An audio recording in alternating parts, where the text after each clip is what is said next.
So there's no separation.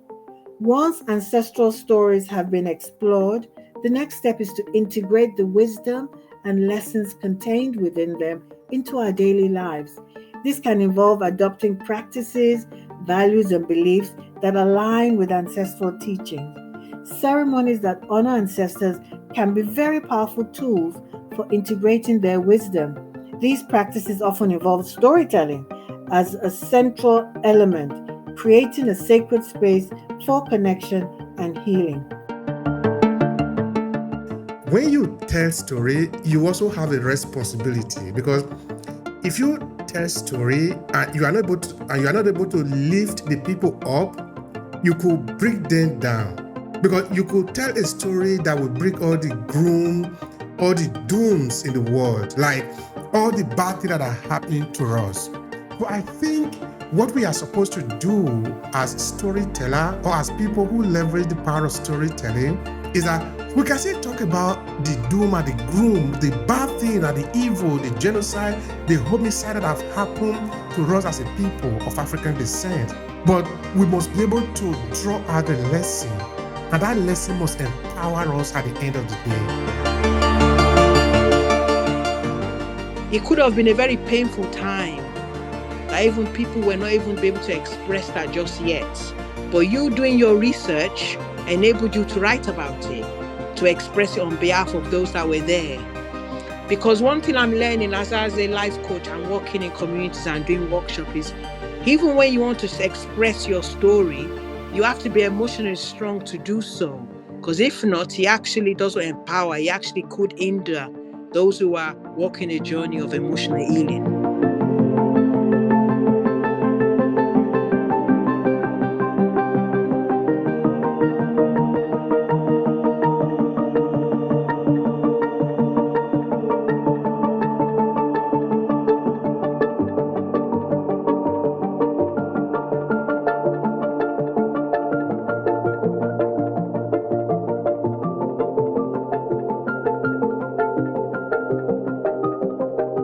Hello, and thank you for checking out this video. I'm Obehi Ewanfoh, the host of the African Diaspora Storytelling Series.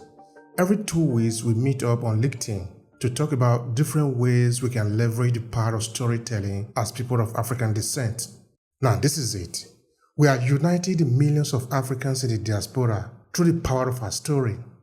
It does sound like what you are interested in. Make sure to subscribe to this channel and share this video with your friends who might need it. Now, back to today's conversation. This is really an important time for us to be alive because with all the tools, all the instruments that is available for us today, we cannot complain. We just need to take it and run with it. Because like I say quite often, our history is not documented. For this reason, we don't see it. We are not able to even assess it sometimes. Of course, we know that we have lived, we have experiences all across. But the point now is that some of those information, we don't really have access to them, you know. There was a time I was interviewing a professor from Suka. Then she was sharing an experience with me of how when, as a young professor, she was doing a research about a particular history related to Niger Delta, because she's coming from the Niger Delta. So she went to meet some traditional ruler, requesting for interview. Unfortunately, they didn't want to grant her interview. And not because she didn't know what she was doing, but because sometimes we have this inferiority complex about our capability as a people. But if the same argument were to be tabled by CNN or BBC or somebody coming from Europe, or somebody just call from Europe and say, we want this story, we want this information, they will share with these people. But when we are the one that are trying to document our experiences, which is actually the story of our people, sometimes we need to pass through hurdles to just assess this information that are our information about our ancestors, about how their life have been, so that the custodians of this information sometimes they are not putting it available for people to have access to. And this is something that I'm continuously reflecting on, looking at maybe where I'm coming from in Nigeria, which is Urumi. I want to repeat again, because I have seen people that have made incredible contribution to the experiment that we have as a country, Nigeria. For example, the first president to move the motion for independence of the Nigerian nation by the name of Chief Atudi Enahoro, coming from the same town from me, which is Uromi. Okay, because he died recently, a few years ago, of course, we can find his memory around. But I think the people of Uromi have really done a lot to preserve this heritage. And if we go a little back in history now, like in the 1400, there was a war that was fought between the Esan people and the Benin people. Of course, all of us were inside the Benin Empire, as it were. But even though we are the same people, there have been some significant events that have happened that are of historical importance, because now we're talking of our history, we're talking of what have happened in the past. It is important that we should be able to have access to this information. All through the time that I grew up in Uromi, even though I am from Uromi, and even though the person that we are referring to is the second king in Uromi, therefore everybody should know about him, but people don't know about him. So when I was writing an article about this particular man called Agbanoje, because now I've written a lot of articles about him on our website, Aclasses Media, then I shared with my wife. My wife was saying, oh, I thought that was a deity in the sense that it wasn't really a human being that have existed. Because among Esan people, the man is actually worshipped as God.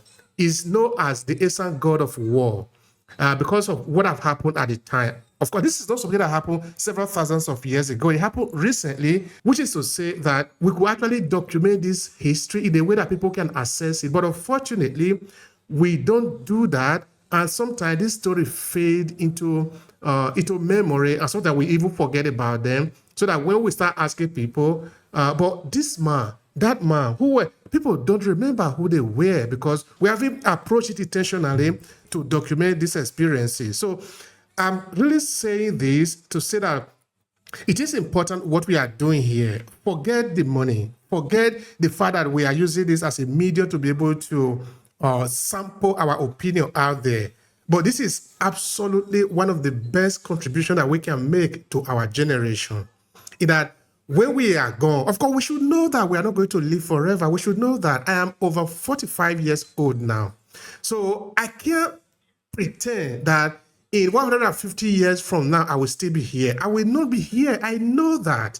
But the question now is that, what do I want to leave behind so that people that are going to come after me, they will not ask the same question like I'm asking, which is, but why did people not talk about these things? Why did people not help us to understand their past so that we can know? Because it's not that we haven't lived, we have lived. We have been living for several thousands of years. I was doing a story about Esan people. I found evidence, a book published in the US, talking about over 3,000 years of human beings living in Esan, which is where I'm coming from. Esan is about 1.5 million people in Edo State, one of the largest ethnic group in Edo State. And of course, I'm just talking of Esan. This is a very small part of Nigeria. It's not even a dominant ethnic group in Nigeria. You really need to put your ear down very well to know that we are even talking about the people, even though there are over 1 million people. And if we take that argument and we to extend it, we can see how important they can easily be. In that we need to talk about our spirituality, we need to talk about our economy, we need to talk about our military, our defense, our art, our architecture. All these are important for us because these are evidence of the fact that people have been here before. And I think when we come to, of course, later on, Reverend Gloria, we talked about ancestral healing, because we did not create the intentionality, therefore create the connection of the people and their way of life. When we mention the word ancestor to some people, they look at it as something so removed from reality that they can't connect to it. Whereas if we look at it from the point of view that we are talking of somebody that had been here yesterday, only that he is dead now. You see, the way that you are now, you will also be dead tomorrow. So the ancestors are actually saying, these are the people that have been here in the same place that you are now. They have walked this land. They are the one that built this house. They are the one that showed us how to eat, what to eat, how to dress, what to dress. If we explain it in this elementary level, there is nobody among the African people who will not appreciate it. But if we look at it as an academic theory, as things that so removed from the people, it's obvious, it's normal that people sort of want to distance themselves from them and start looking at them like demons, like some obscure reality that is not close to them. Well, it is not supposed to be like that. This is about you, about the only reason that you are here. Without them, you cannot be here. Thank you, Obi. Thank you for having me, and thank you for the audience and my fellow speakers. Yes, my name is Yemi. I'm a life coach, grief coach, relationship coach, mental health professional over nearly 30 years. So I'm here to give my take on emotional healing through stories. And the fundamental point I have today is expression. Whatever way, when we look at what linking to what you're saying, Obi, is what's come out of that is how people express that story, and when I on reflection at what you were saying, you were expressing what happened before you stayed in Verona. And even in saying that, it conjures up other stories that I could relate to as well. So one point is expression, because when people express their stories, or in the form of writing a blog, recording it, writing it as a book, it conjures up other people's stories. And as much as we are so versed in race and culture and traditions, there's always a common ground in our stories.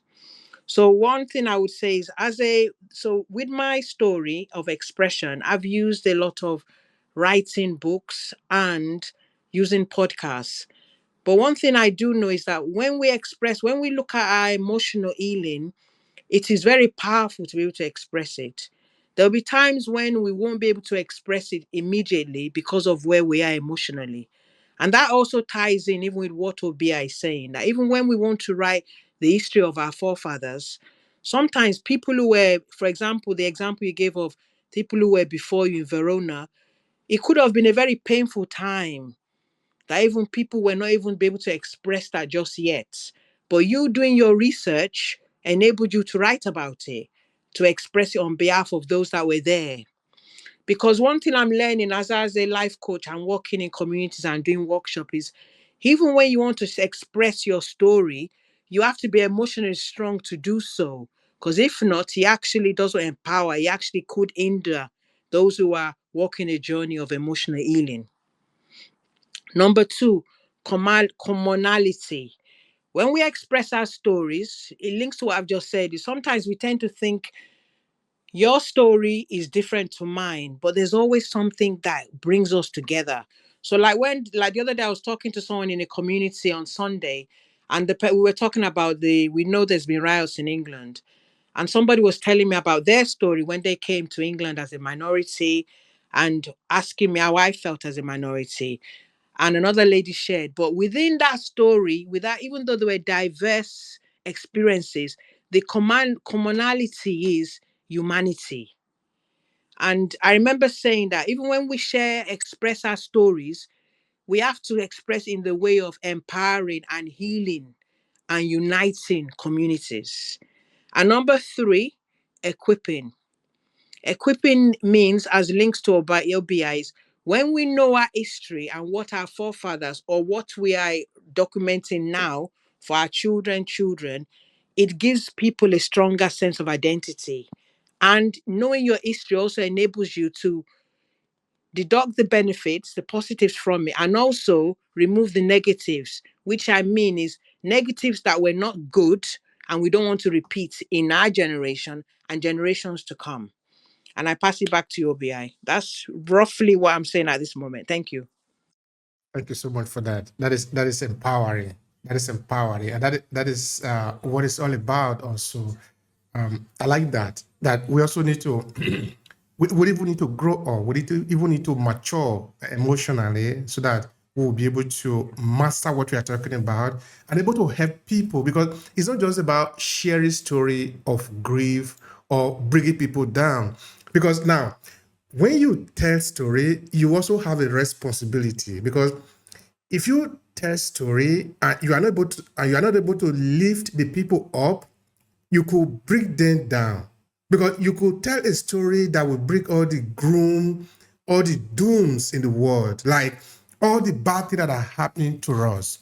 So I think what we are supposed to do as storyteller, or as people who leverage the power of storytelling, is that we can still talk about the doom and the gloom, the bad thing and the evil, the genocide, the homicide that have happened to us as a people of African descent. But we must be able to draw out the lesson, and that lesson must empower us at the end of the day.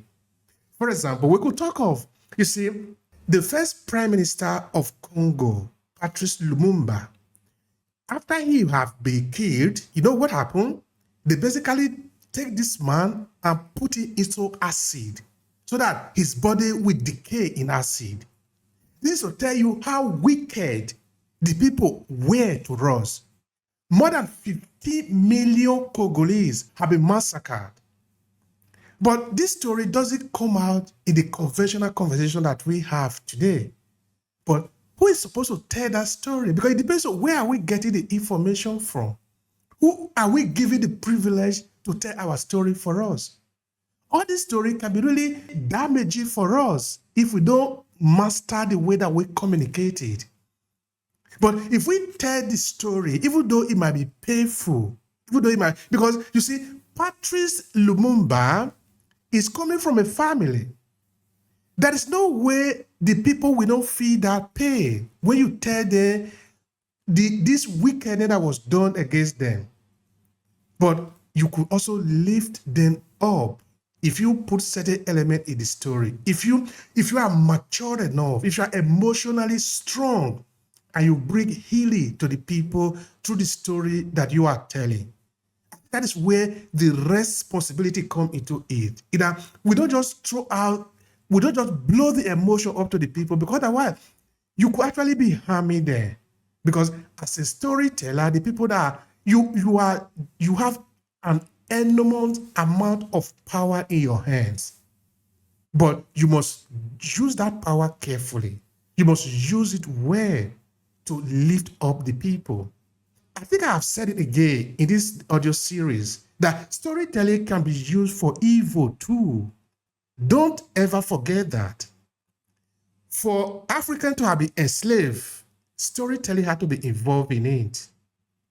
You see, for it to be possible that for a short space of time, nearly 1 million people will be massacred in Rwanda, story had to be involved in it. You see, the Jews that were massacred in Nazi Germany, it couldn't happen without the story. Because up until yesterday, the people that would be massacred were not really the cockroach. The cockroach, as they would be called in Rwanda, or I don't know what the Nazis would call them. They were just neighbors, husbands, wife, co-worker. But when the death came, those were not that the adjective we used to describe them. What is happening, therefore, is that we are using storytelling to justify our evil. But we can also use storytelling to heal the people. So I'll pass the message to Reverend Gloria, because now we're talking about healing, and we're talking about also ancestral healing. So share with us, sister. Thank you, Brother Obehi, and hello to all my esteemed colleagues on the panel, and greetings to everybody listening here in the room and who will be listening later on. Wow, when you said you were 40-something, Brother Obehi, I thought to myself, oh, how many decades ago was I that age? How a young person you are. And as I step into my elder years now, I was joking with my children the other day. They said I should be proud of my age now, even though people say I look younger than I am. But I am now at that stage where my age matters, as an elder. My name is Gloria Tinu Gumbadijo. I'm a Nigerian from the Yoruba culture. I'm an ordained minister, a psychotherapist, mental health advocate, a writer, an ancestral lineage healing practitioner. I support women ministers who want to add spirituality to their ministry. I offer a bespoke holistic program and experience for my ideal clients to go on an ancestral lineage healing exploration and journey with me.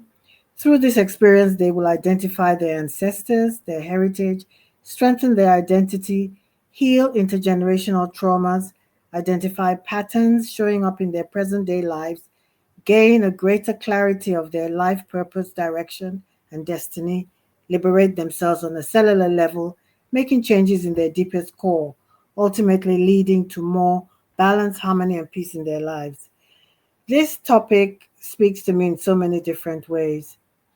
And as I was listening to my sister Yemi talking, I love to hear your voice and what you say. I was thinking this topic is a lot more powerful than we probably realize, and will speak to people in different ways.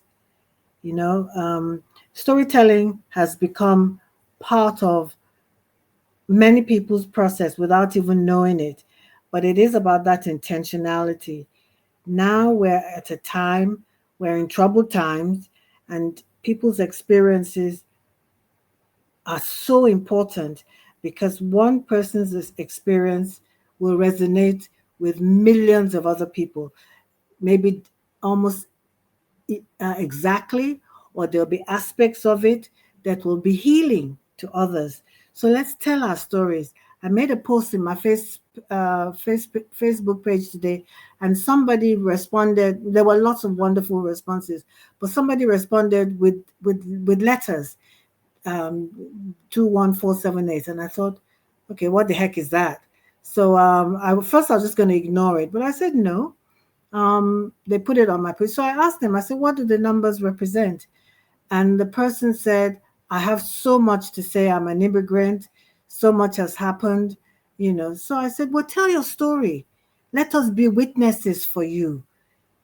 Storytelling is healing.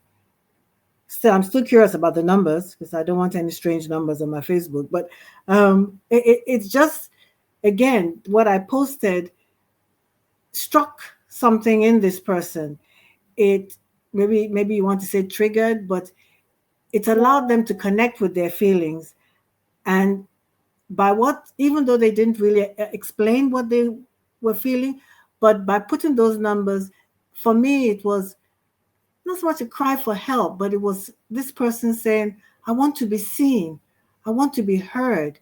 So all that we do when we tell our stories in our different ways, it may be one tiny word, a sentence, a phrase, it will click with somebody and release something in them and within them. So this is what we're in those times now where we need to be witnesses for one another. We have so many stories to tell. You know, storytelling help people make sense of their lives and the world around them. In diaspora communities, stories preserve cultural identity and history. For instance, an immigrant refugee will have a story highlighting the challenges and triumphs they faced. This story will help them process their experience and connect with others who share similar backgrounds. One of my aburos, which is a junior sister in my Yoruba language, came from the Gambia a couple of decades ago in her 20s. She came from an upper class family. Her father was a diplomat, her mother, a very successful trader, and she had to flee under the fear of death. This was because of her father's political um, connections. This is a person who lived a very comfortable, safe life, surrounded by lots of loving family. In fact, when part of how I connected with her was a lot of how she lived reminded me of my own life in Nigeria. During her flight to be saved, if you want to call it that, from all the persecution. She was sexually abused during the flight, which happens with a lot of refugees. When she arrived, she was further sexually abused by several men. She was only in her 20s. She worked in high class hotels in the West London. She held several jobs to make ends meet. These are some of the challenges, but then the triumphs. She went to university, bagged several postgrad qualifications, sent money home to her country to build a house for her mother, got married, had a beautiful son who is now a young man attending a prestigious university and is her greatest support. She's also a successful entrepreneur, just like her mother was. She's an activist. And this story it will be the story of many people who have come from, war-torn countries, from, all types of situations. So narratives allow people to see the world from different perspectives. Sharing stories promotes empathy and mutual understanding within a community. Storytelling provides a safe space to express emotions and experiences. It helps people make sense of trauma and adversity. Collective storytelling fosters a sense of belonging and solidarity. Shared narratives reinforce communal values and history. Stories can be used in therapeutic and non therapeutic settings, such as this audio room, to help people explore and heal from their experiences by sharing and listening to other people's journeys. There's such a thing called narrative therapy, and it's a form of therapy where a person recounts their life stories to understand and reframe their experiences. It helps in identifying and altering negative self narratives. Sharing stories for people in the diaspora helps us to find common ground, aiding our emotional adjustments. Understanding one's ancestry provides a deeper sense of identity and continuity. It helps people see themselves as part of a larger narrative. Recognizing and addressing the trauma passed down through generations can break harmful cycles. Ancestral lineage healing reinforces cultural pride and personal resilience. It provides a sense of belonging and purpose. People in the diaspora exploring our ancestral history and telling our story can help to understand the legacy of slavery, colonialism, using this knowledge to empower future generations and foster resilience in them. We must protect our future generation. Ancestral lineage healing helps to recognize the existence of ancestral trauma and its impact on current generations. By delving into our family histories through stories, documents, and oral traditions, making peace with past traumas through bespoke ceremonies, forgiveness, and understanding leads ultimately to reconciliation, peace, and harmony and balance in one's life. We incorporate the wisdom and lessons of our ancestors into daily life and future plans. I know in South Africa there are communities who have regular gatherings held where elders share oral histories and traditions, helping younger generations understand their heritage and integrate this knowledge into their identities. This is a powerful healing tool. Yoruba spirituality and healing, it's one of the integral parts of Yoruba spirituality. Ceremonies and traditions are performed to seek guidance, healing, and protection. Connection to the Orishas, the deities, and ancestors in central Yoruba spirituality is part of that culture, part of that tradition. This is a tradition that has been maligned by people who have no understanding of its core meaning and by people whose intentions are to put a wedge between Africans and their natural God-given traditions. It has also sadly been rejected and treated with disdain by many Africans themselves, whose ancestors practiced these traditions which elevated, protected, and guided them. I will always acknowledge that those whose intentions are to harm others and who have hijacked these practices and abused them for personal gain. The same way we have an overrun with those in the churches and in the mosques who are abusing all those traditions and those religions. So these type of people are around in all these modalities, but at their pure core, all the established religions all have love, care of humanity, kindness at their foundation, as does the Yoruba spirituality. I will stop now and continue later on. Thank you. Gloria, that is really powerful. Of course, I know that there are a lot of value going on here for those that are listening and also for those that are going to listen later. This is the core. We are just merely responding to it. There is an idea that I share more with people, that we need to look at ourselves as little candle that are a light. So we don't need to be shy. We don't need to refuse the call. The call is to shine. Just shine the way you are. Just because now we can also see our hairs, like I say quite often, as antenna, in that we are connected to the infinite potential in the universe. Information is coming to us. I was interviewing a Congolese, a very experienced man in spirituality, and we were talking about knowledge. And he was saying something to the effect that knowledge is something that comes to you. You don't have it in the sense that you don't generate it. It comes to you. Like you tap into it. Do you know when you turn on the radio, then you get the signal? You did not generate the signal. The signal is coming somewhere. It's living somewhere. You are really, really tapping into it. Now, when I think of that, I remember when I was in secondary school.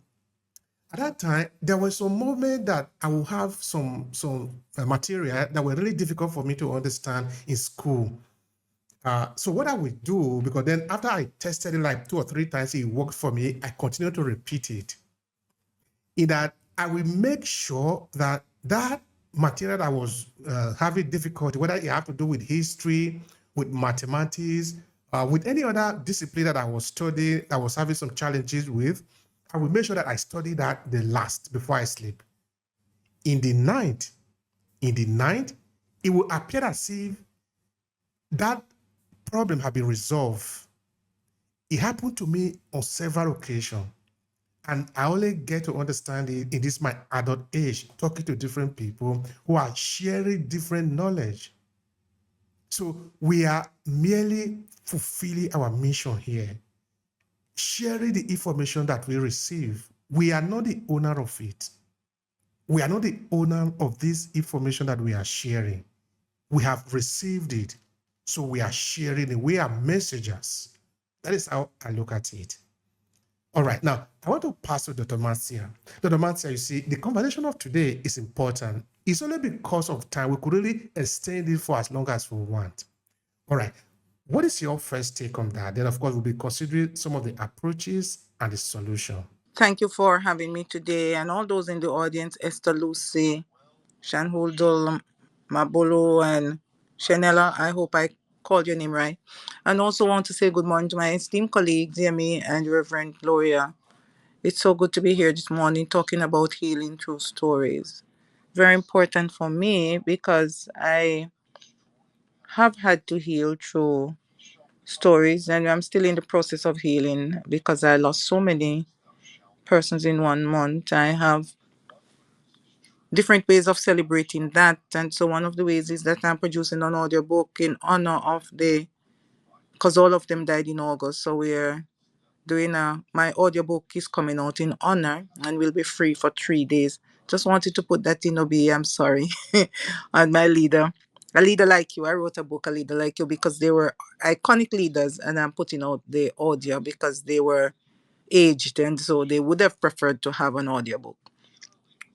I think this topic is very relevant because emotional healing is a powerful process of acceptance. I want to put it in that frame of acceptance because if we do not accept, if we can't accept where we are, then we have a problem healing. The recesses keep with us. We are not able to walk crossover, and our lives can be hindered or inhibited. And so stories have a very plays a very important part in tapping into that deep universal connection called healing that all human beings need and require sometimes in their life, because they serve as what would I say, eyes, the eyes and the mirrors that help you to reflect on your emotions, your feelings, your responses, your experiences, and grant you a new beginning, a new perspective, or a way of understanding what you have gone through. And as a Christian leadership consultant and life coach, I particularly like that way of understanding emotions, because the stories, when you're able to tell them, or you become courageous and strong enough to lovingly confront and embrace your story for healing, you understand that your experiences were given to you to teach you, to prepare you, to groom you, and to allow you to step into your full purpose.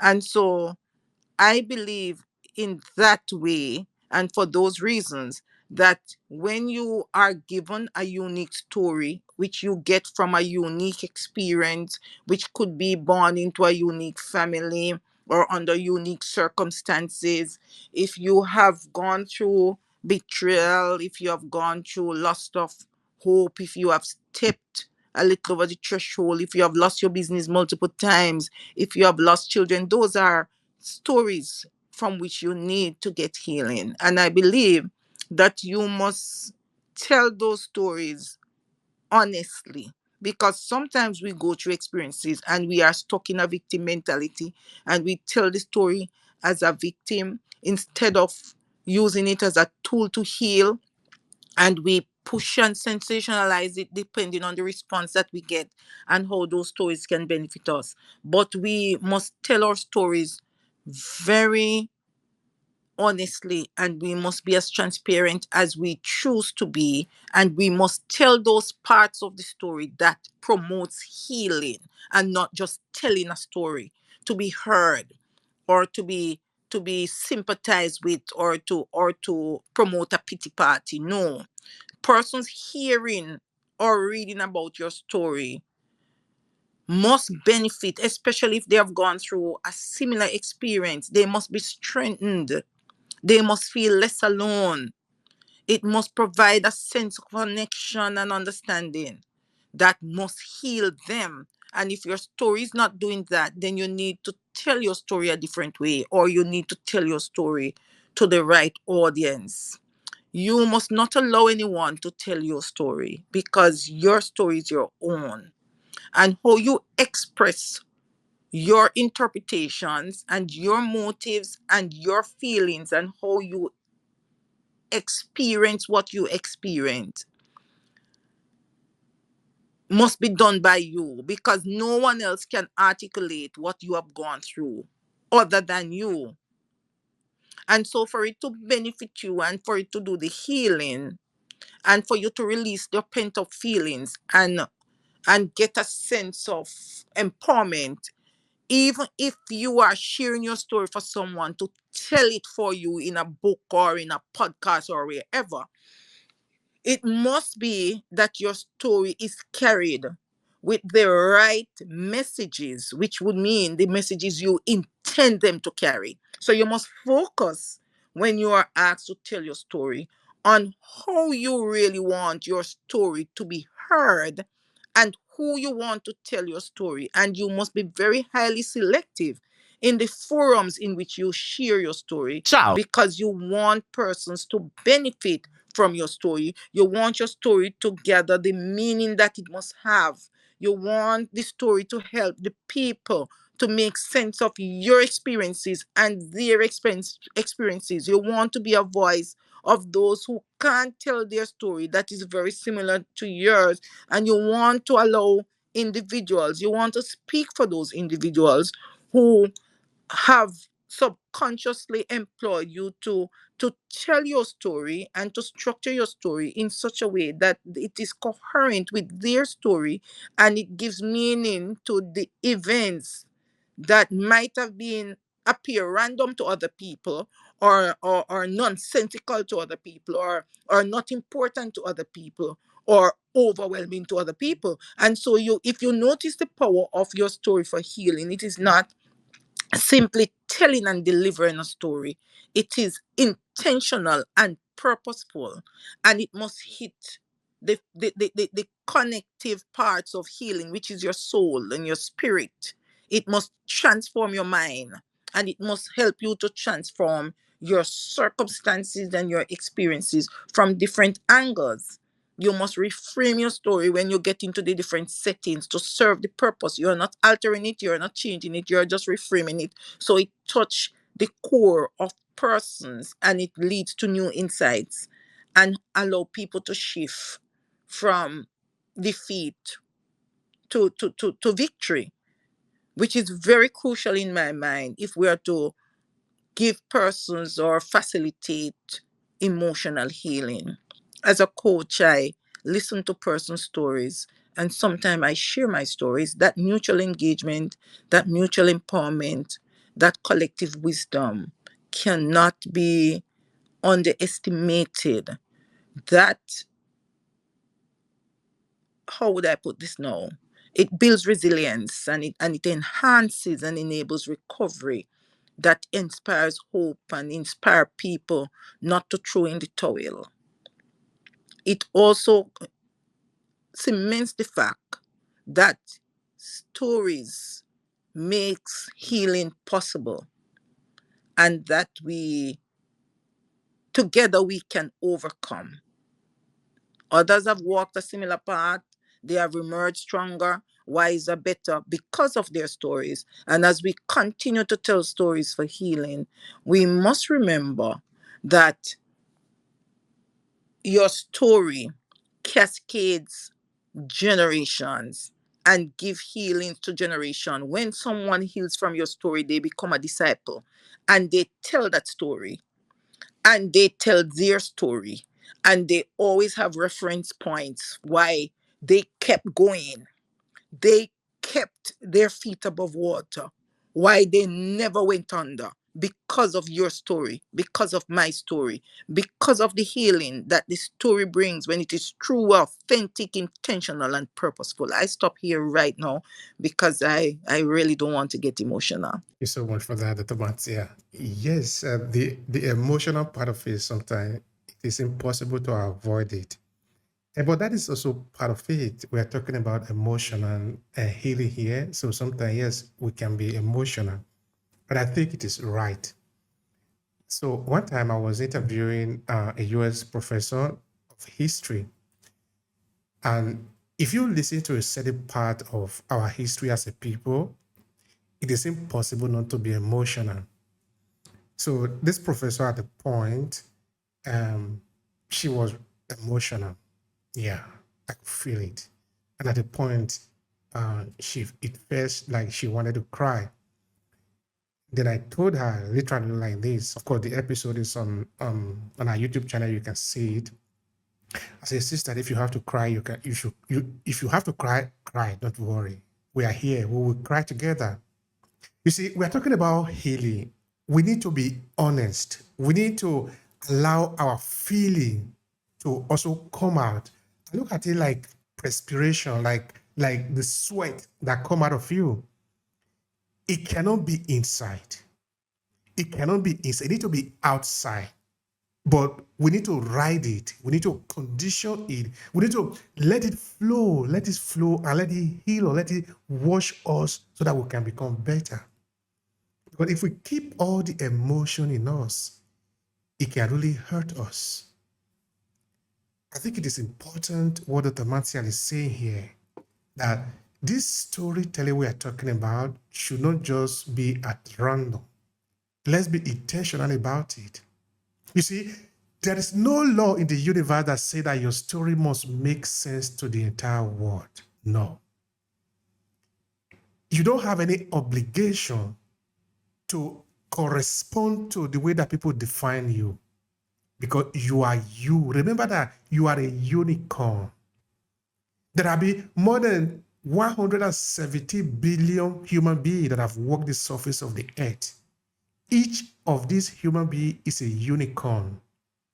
Yesterday, I was listening to an astrophysicist who was saying that there are several billions of people who could have been born, but they had not born, and they will never be born. And what he's saying is that you should count yourself very, very privileged that you're alive. That this is not just by chance. Own your story. That is my signature program.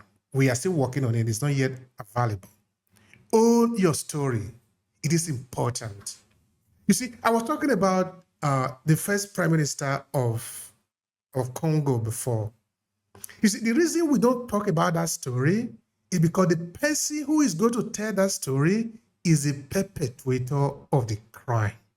Therefore, he can never tell the story.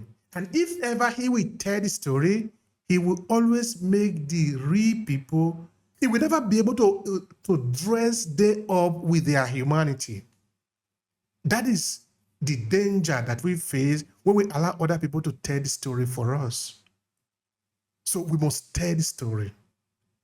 Of course, when we tell the story and we are honest, we are just, we are real with the story, we risk being ostracized sometimes. But we also need to know that that is the risk that we run, that we could be ostracized. We could offend people. But what kind of a life do you even want to live? If you just want to make everybody happy by what you do, are you a prostitute? You need to be yourself, who you are. What is your truth? Say your truth. Of course, being able to guide it also sometimes, because there are some truth that you say, the next day you are dead. So make sure that you are taking the risk, but you are taking what is called the calculated risk. All these are important for us because we must heal ourselves. Nobody else is coming to do this for us. And for us to heal ourselves, sometimes we need to put our hands and our leg in some places that might be a little, not very cold, sometimes not very hot. Sometimes it's a little hot, sometimes it's a little cold. That is the sacrifices that we need to make so that we can be healed. And be healed now, you can also look at it as be clean. The example I would like to give here is that when you take out the diamond and the gold from the earth, it's a dust of the earth like every other dust. You see, you need to pass the diamond and the gold through a process of refinement. And that process is not easy. That process is very harsh. That process burns out the shaft in the gold and the diamond until the diamond and therefore you can become clean, can become shining. If you are not shining, then it means that the gift that you came to this world with is not useful, either to you or to your community. I just want to say something quite short there, then I'll pass the mic on because I have a question to ask Yemi. When we are born, we are crude.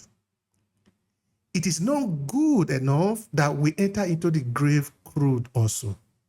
We should be refined in that whatever have been our experiences in life, we should be able to process it, but let it be useful also both to us as human beings, that is very important, but also to the community where we live. So that because we have lived, these people can benefit from it. I think Marcia have said that. That the story that you tell must help people. In fact, it is said that when you tell story, you give other people the privilege to also tell story because now you have told a story, now they can also tell their story. Because now they see you as a mirror for them to see themselves. So that as they are listening to you, they're not really actually paying attention to you. You are a conduit. You are a kind of an instrument for them to see themselves. This is highly, highly important, both in this Diaspora Storytelling Series And also in the other storytelling series that we do, which is about business storytelling, that it's a very subtle line. We must make the other people that are listening to us the protagonists of the story. It must help them. Dr. Marcia have said, and I want to repeat that again, that if we can help them to help themselves in our story, it means now that they can pay us without disputing it, because we are here at the service of the people. All right, dear Yemi, I have a question for you. Because of what you do in your work, how do you use emotional healing, or how do you heal emotionally for your client too? Please share with us. I think what the most important thing is active listening. So with the coaching, it starts with identification. So with me, I wrote my story of being a widow, and I wrote it in an ebook.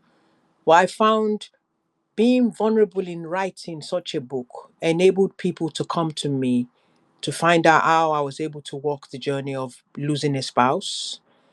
So when people come for the coaching, especially in the one-to-one, you have a commonality. So automatically you've been vulnerable in your writing, and you've also stated clearly this is what you've gone through.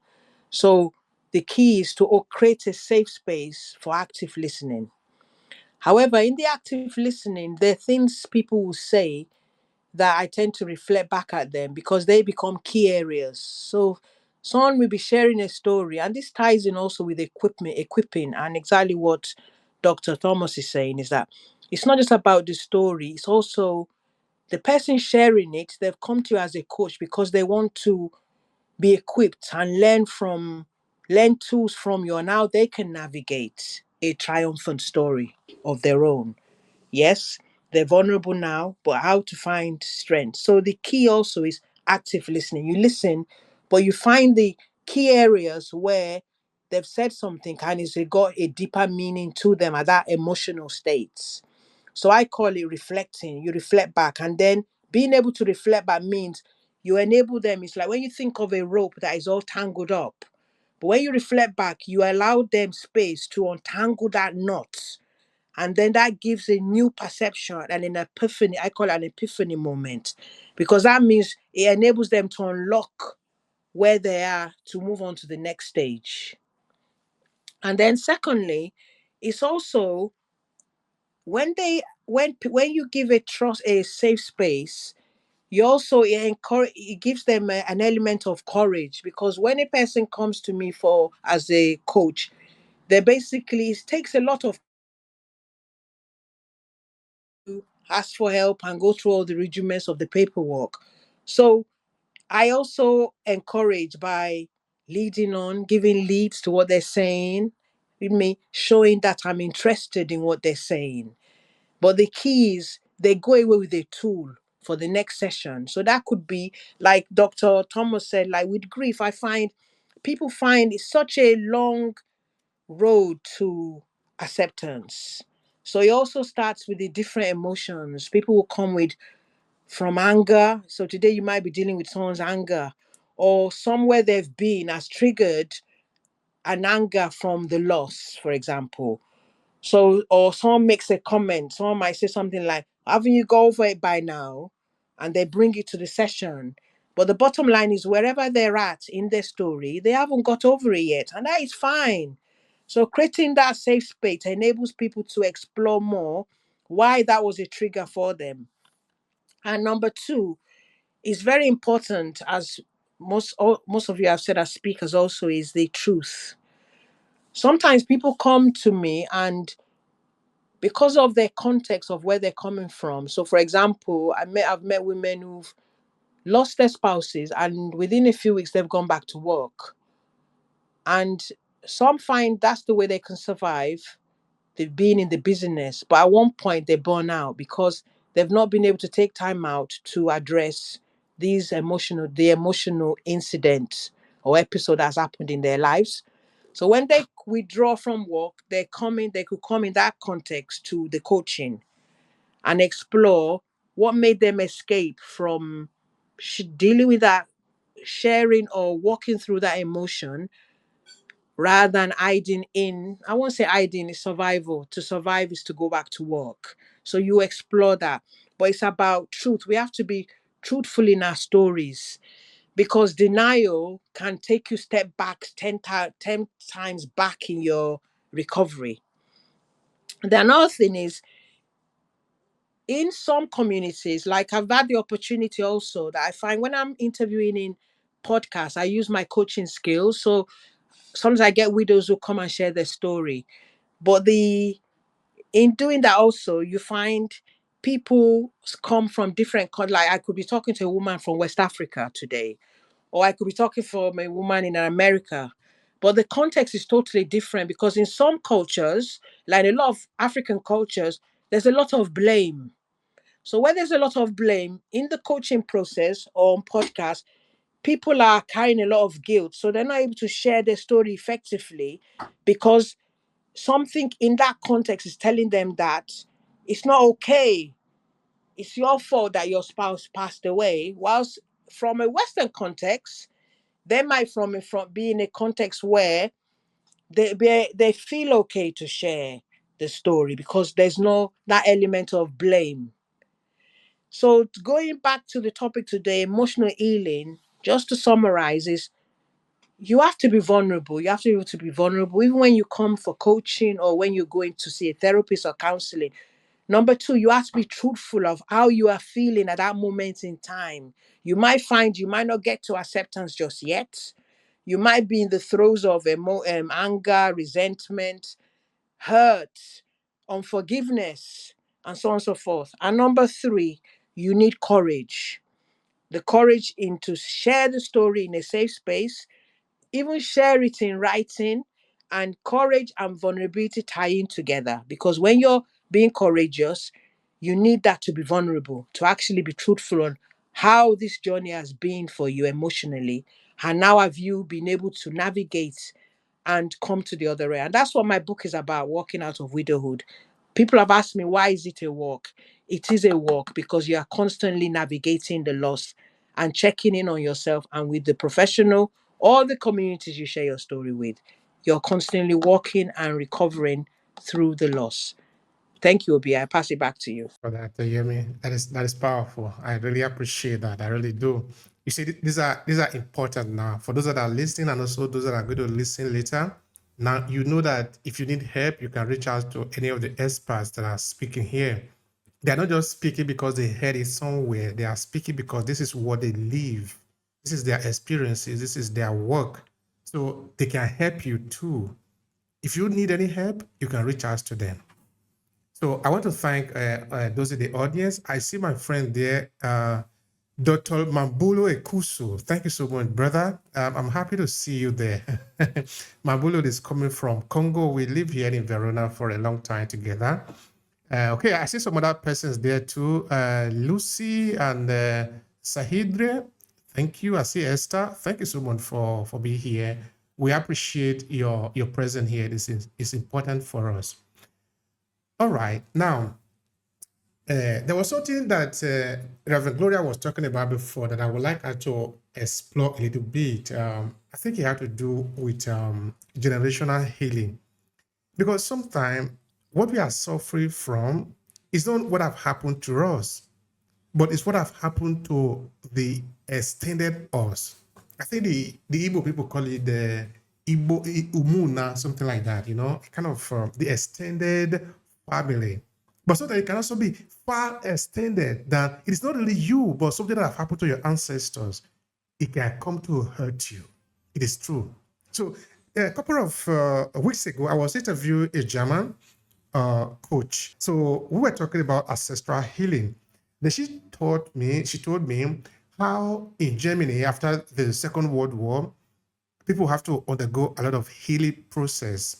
That even to date, many are still undergoing that because their ancestors suffer pain, and that pain is transferred to them. And this is something that is all across in the world. In Africa, we have it too. Because our ancestors have been made to undergo tremendous stress, and still today, that stress is passed on to us. There is no way we can avoid it. So that even though we were not the people that were physically subjected to that torture, humiliation, abandonment, rape, all sort of evil that were actually perpetrated and experimented on our ancestors, the remnants of that are passed on to us. So that we, by healing ourselves, we are also healing our ancestors, because all of us are connected in the universal consciousness. We are not alone. We are not alone. Therefore, we must heal our ancestors by healing ourselves. Now, there is a concept that I don't want to go into today, which was shared to me by a Zimbabwean professor, assistant professor of history in US, when he talked about personhood is profound. So within, right now, we are designing a course to help people understand it. To understand, you see, this is sort of basic now. We are telling people how to understand what it means by a person. Because if you understand that now, you can see that it trickles down to several other things that we do. But first, we need to even understand who we are. Not from the perspective of academic or because you have gone to school. No, these things are baked into us for thousands of years of existence. Anyway, I'm talking of generational healing. So, Reverend Gloria, what do you have to say about that more to help people understand? Also, maybe from the point of view of your work as an ancestral healing coach, please help us. Thank you, Brother Obehi. And thank you, Sister Yemi and Sister Marcia, for your very moving contributions. God, there are so many different things that I wanted to pick up on. My memory, I said to myself, I should jot it down when I hear it. Listening is one of the things I wanted to talk about when I think it was Sister Yemi who talked about intentional listening or active listening. I think it's something that is so underrated. It's an art, and for some people, it's a gift. Yes, you can learn to be an active listener, but some people just have it naturally, like my brother Obehi. I'm sure so many people must have told you that you are one of the incredible listeners, well, for me, that I've come across. There's something about listening, and even when listening is one is quiet in the listening, because that's when you can be listening and be very quiet, and you can be more impactful than even somebody who listens and there's a word in therapy, I've forgotten what it's called now, or counseling, where they tell you what you've said and all that kind of stuff, but you don't feel that they're really hearing you. So there are different types of listening. I used to work with the Medical Foundation for the Care of Victims of Torture, and I used to run groups for African women who have come through war-torn countries, and they had been so brutalized. Some of them had lost the capacity to speak. They had regressed. They no longer could talk based on how much that they had been brutalized. And we used to sit in the spaces where I would look at them, they would look at me, they would have their heads down, they'd be crying. I would make some inflections, some movements here and there, and I would sometimes speak to them, tell them stories. I would speak the unspeakable, things that I knew by virtue of I had their history. I would speak about things possibly that they might have been thinking of, things that possibly they might have seen. So I made it just like Brother Bay was saying about something. When you tell stories, you give people that the ability to tell their stories. And sometimes I would say things and they would raise their heads up, and I knew I'd struck a chord somewhere. So I'd stay with that particular thing. I'd speak a little bit more about it, how something like that can make you feel, how possibly their ancestors had been through it, and how they dealt with it. So I was saying stories. Some stories were stories that I had information about, and some stories I just spoke about based on my intuition, my own creativity. And many of these women, at the end of 6, 8, 12 weeks of working together, I'd see these women, some of them, their heads would come up. I would see a smile on their faces, and then they would tell their stories. So, storytelling on so many levels, I mean, it's something that cannot be over stressed as to the impact and the healing capacity that it has. Now, from an ancestral lineage healing point of view, which is where I live every day, and ancestral lineage healing is a profound process that connects people with their roots, helping them understand and resolve inherited traumas. In the context of emotional healing through storytelling, ancestral lineage plays a pivotal role in unraveling the complexities of personal and collective identity, fostering a sense of continuity and empowering people and communities to heal from deep-seated emotional wounds. Going back to my women again, we had groups, and when one person started talking, you'd see all the others respond physically or cry or scream, or so the healing was taking place. As one person was talking, another person would talk, and the power of it, it was something that till today, I mean, everything I do, these wonderful women inform all my work, as all the incredible people that I've worked with over, you know 4 decades, 5 decades, so I'm giving a look into my age now. And the process is particularly significant in diaspora communities, where the connection to ancestral heritage can often be disrupted by migration, colonization, and historical trauma. It's really important understanding how ancestral lineage and its impact on emotional healing, the part it plays. Intergenerational trauma refers specifically to the transmission of historical or personal trauma from one generation to the next. This can include emotional scars left by slavery, colonization, war, displacement, and other forms of collective suffering. I'm thinking about there's something about the times we're living in now where that triggering, that reactivation, is constant.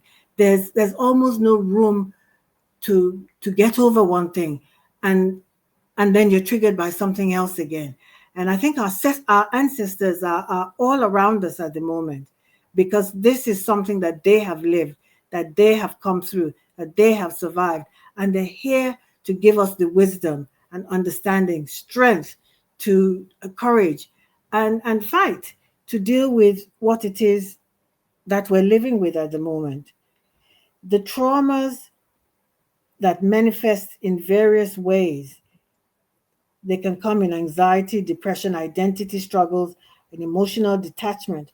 They can deeply affect how individuals perceive themselves and interact with the world. In African or African American communities, for instance, the legacy of slavery and colonization, racial discrimination, has left enduring psychological scars and impacts. The stories of ancestors who endured and resisted oppression are often passed down, consciously or unconsciously, shaping the emotional landscape of descendants. Without addressing these inherited wounds, people may struggle with feelings of inadequacy, anger, and unresolved grief. We see it every day. All the displaced anger, displaced shame, guilt, um, on processed trauma. It's all out there. People are like the young people say, people are wilding out, but and hurting innocent people. It's evident. Both the people who are victims and the people who are the persecutors, they all have unhealed trauma, and it's now become something. It's a crisis. Migration and forced displacement often lead to a disconnection from ancestral traditions, languages, and spiritual practices. This can result in a loss of identity and belonging, leaving people feeling rootless and alienated. And when you are rootless and alienated, you don't belong to anything. So you belong to everything.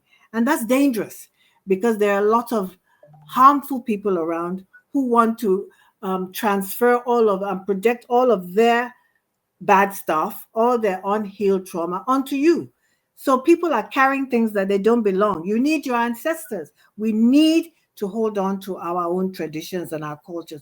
That's why I feel so sad and so angry at times that, we, those of us who choose to resist, move away, uh, cast aspersions on these traditions, because rather than helping ourselves to heal, we're creating more pain and suffering. And we have to think of the next generation. Ancestral lineage healing helps people reconnect with their cultural heritage, restoring a sense of identity and belonging. This reconnection is facilitated through the telling and retelling of ancestral stories, which serve as a bridge between the past and the present. Some people will say, well, I don't know any ancestral stories. I don't know. Sometimes those stories, they reside within the families. You can ask elders. And if not, Google it, look up things, find out if, the information is there. You'll be surprised how much information. This is one of the gifts that the internet has given us, aside from all the negative things that it does. This is, if you're looking, if you're intentional, and you have to be intentional and choose your sources carefully. But there's so much information where you can find out about where you've come from, who your people are. Storytelling is not just a method of communication, but a powerful healing modality. It allows people to externalize their pain, to reframe their experiences, and gain a new perspective of their challenges so they can face them from a place of power and understanding. Through storytelling, people can reconnect with their ancestors, wisdom, values, and resilience.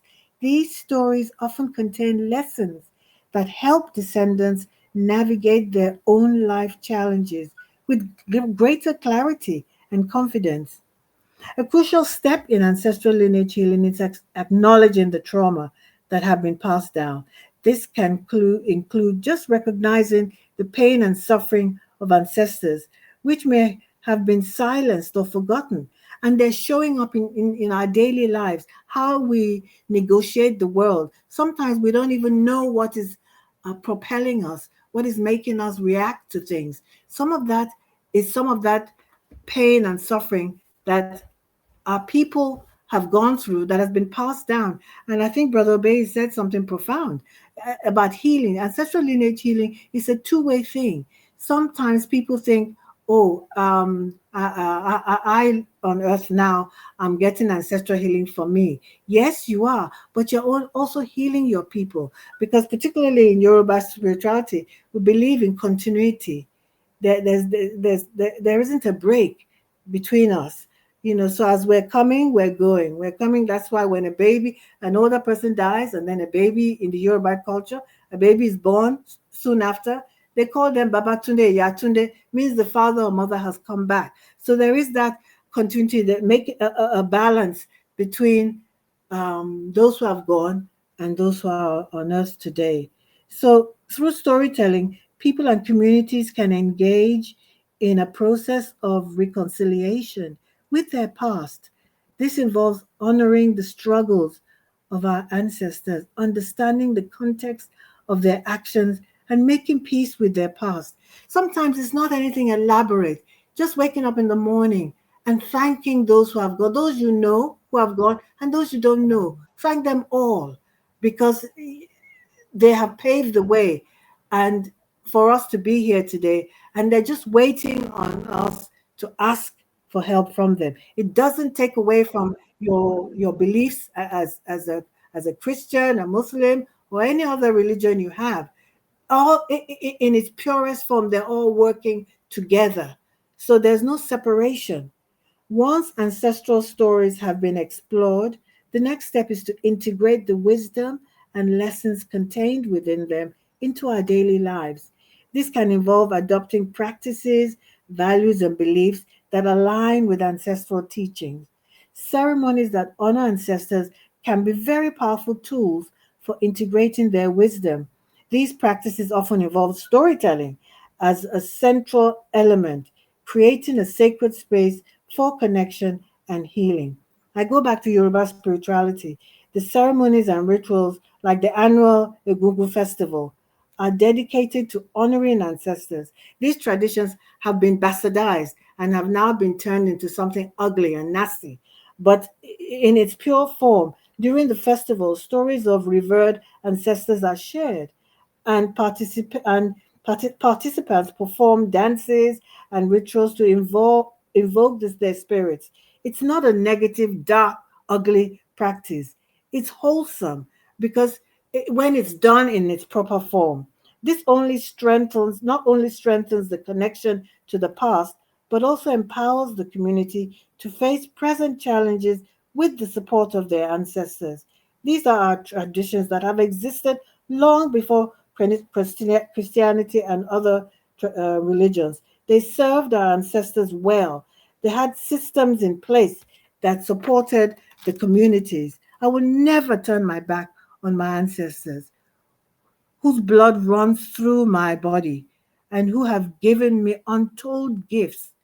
I can add and adapt other beliefs and practices that enhance and support these traditions, but I will never dishonor my ancestors for another belief. By engaging in ancestral lineage healing, people and communities can maintain cultural continuity despite the disruption caused by migration or historical trauma. This continuity fosters a strong sense of identity and belonging. The process of healing through ancestral stories empowers people to draw strength from their heritage, helping them to build resilience in the face of adversity. When communities come together to share and heal through ancestral stories, the benefits are multiplied. Collective storytelling reinforces communities and fosters a shared sense of purpose. Shared ancestral narratives can serve as a powerful tool for empowerment, enabling communities to reclaim their history, resist oppression, and chart a course for the future. I pass the mic over. Thank you. That is really full of value. That is full of value. I appreciate that. I appreciate that. Thank you so much. All right. Somebody was making, no, I think that was Yemi before she left. She was talking about the fact that sometimes we are afraid of sharing our authentic story. That is where I'd like to call on Dr. Marcia to say something in why are we sometimes afraid to talk about our story authentically, and how could be authentic help us to heal ourselves? What would you say about that, Dr. Marcia? I don't know if I would say we are afraid, but I know that sometimes we are not able to tell our stories because we are not sure what our story is. We don't know what our story is. Our experiences and our challenges, we often feel ashamed of these challenges and experiences. We often feel sometimes angry. Sometimes we are very bitter. And sometimes we can't forgive ourselves, or we can't forgive others for the trauma that they have brought us through, the betrayal, the unkindness, and so on. And for those reasons, we are not able to center our story, I'm sorry, and put our stories in the right perspective. And so we are very confused in our minds. And because we have not settled at a place where we decide to reflect and lovingly confront what is in front of us, our reality, and accept the things we cannot change, and put those things in perspective and use them as opportunities, and see the possibilities, and see the mirrors that they have presented, we are not able to tell our story. Whenever we get clarity, and whenever we understand and accept our reality, then we can begin to frame our stories, because it now deeply connects with us, and we see it for what it was. and how it has prepared us, and what we are taking from it, and how we carry what we are taking from it, and how we are going to make what we are taking from it serve us. And so when we are able to do that, we are able to tell our stories unapologetically and with clarity and with meaning. And we are able to make our stories heal and impact and influence, because that is really what we need to do if we are going in the process of healing. Sometimes we are not able to tell our stories also because we alter our stories to in the lieu and to be accepted, or to we adapt our stories to be included or to be appreciated, when our stories in themselves are very unique. And so we cannot tell our stories because the adaptation deviates so far from the reality, that we have to begin to convince ourselves of the new adaptations we have put on. And until we convince ourselves about that, we cannot move with our stories. And so those are some of the hindrances of being able to tell your story convincingly. And then there is also the issue of not, what would I say now? Not appreciating our story enough, not loving the parts of our stories, and wanting to exclude those parts that are the juiciest parts of our stories, meaning that the greatest pain usually highlights the greatest ministry. And so we have to accept all parts of our stories. We have to put them together, we have to connect them, and we have to present them in very meaningful and practical ways. And sometimes the difficulty we have is that we do not love ourselves, we do not accept ourselves, we do not accept our stories, and we do not love our stories. Because for you to heal from your story, unfortunately, people don't understand this, but for you to heal from your story, you have to become very familiar and intimate with your story. And you have to love your story, and you have to use your story to start the work in you first before you can use it to start the work in others. And so we do not tell stories that do not resonate with us, that we have not accepted, that we have not embraced, and that we have not lovingly confront. When we do those things, we are able to tell our stories without shame, without guilt, without bitterness. We are just able to state the facts and focus on how it has built us, prepared us, nurtured us, supported us, and make us resilient and unbeatable and purposeful and intentional about what matters. I hope that answers the question. That's the question. Thank you so much for that. I appreciate that. Thank you. I really do. All right. So we got 3 minutes. Let's quickly run through this. I will start with Reverend Gloria.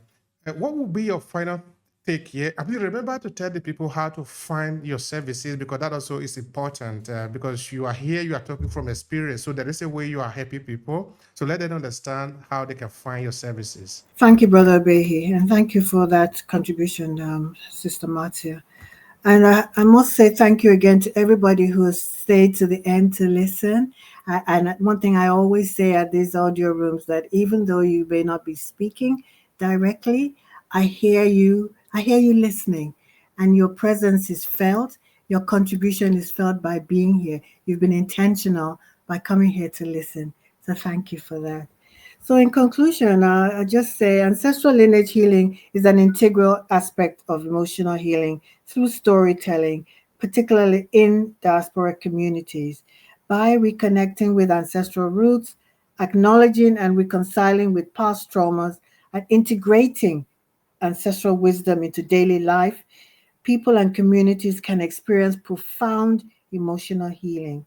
This process not only strengthens personal and collective identity, but also empowers community to face contemporary challenges with resilience and wisdom inherited from your ancestors.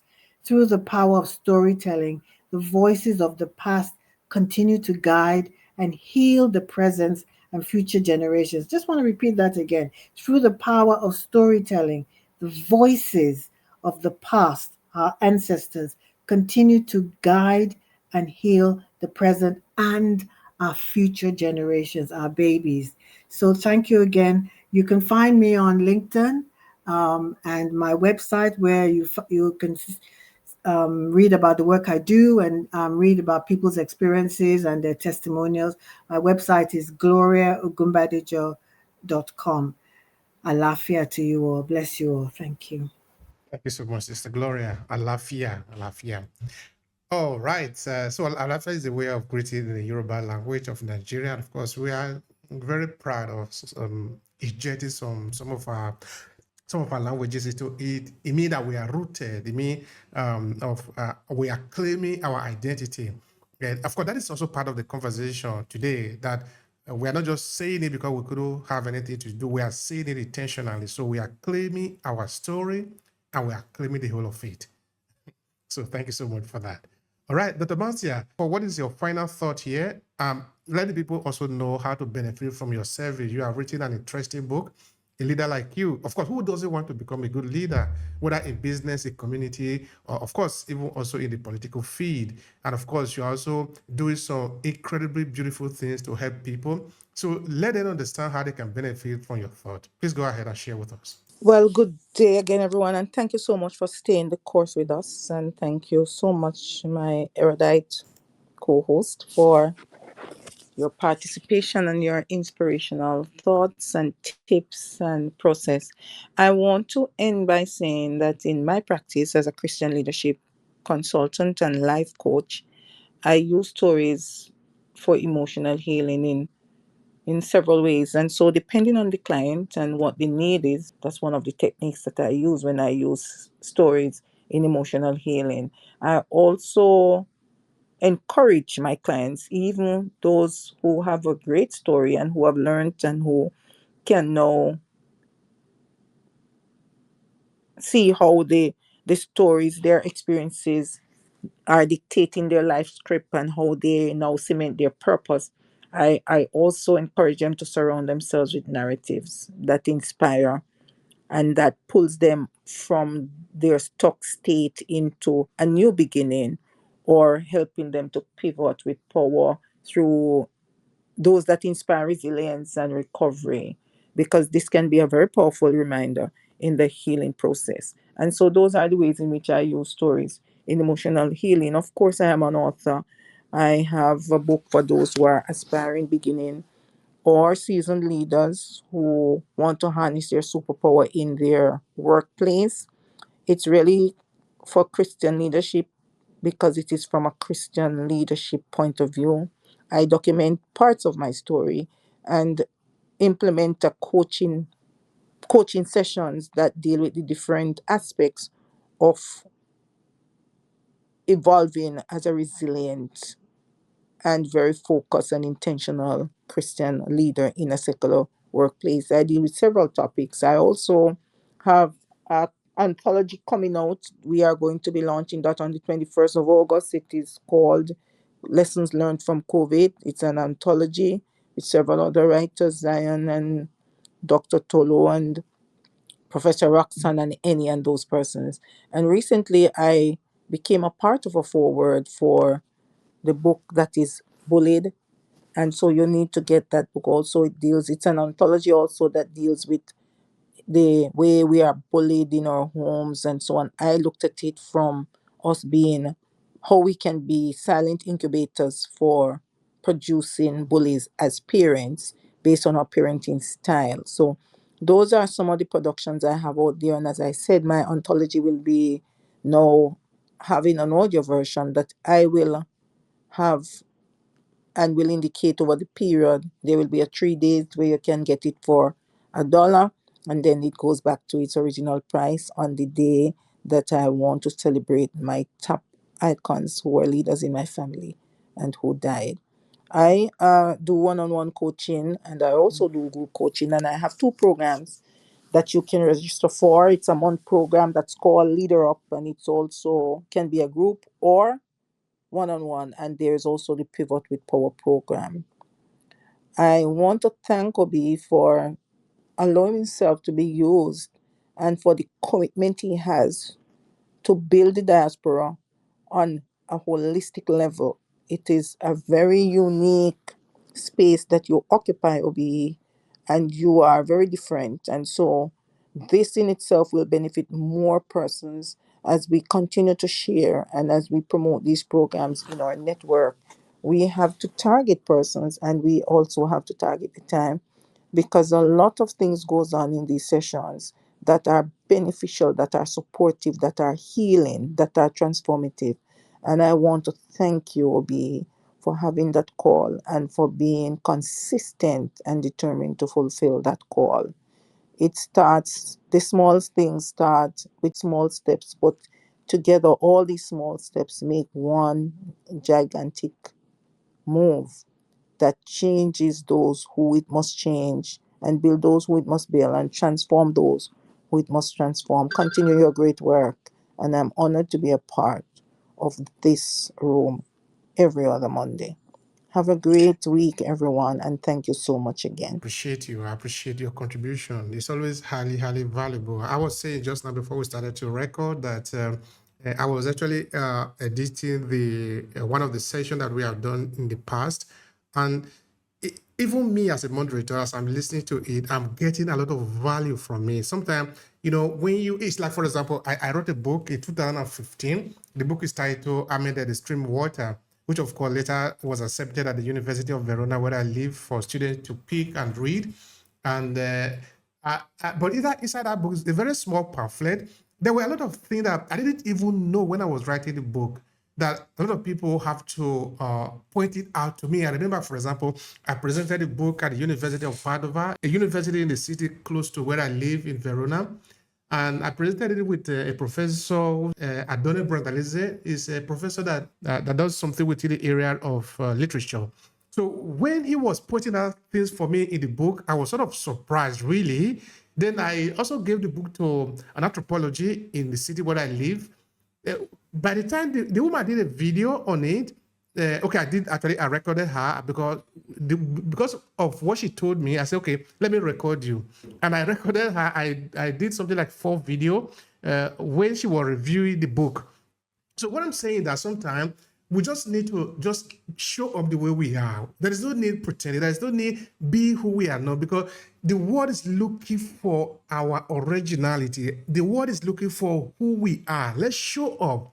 Let's show up the way we are. And of course, we need to refine ourselves, because the way we are, like I said before, we are crude.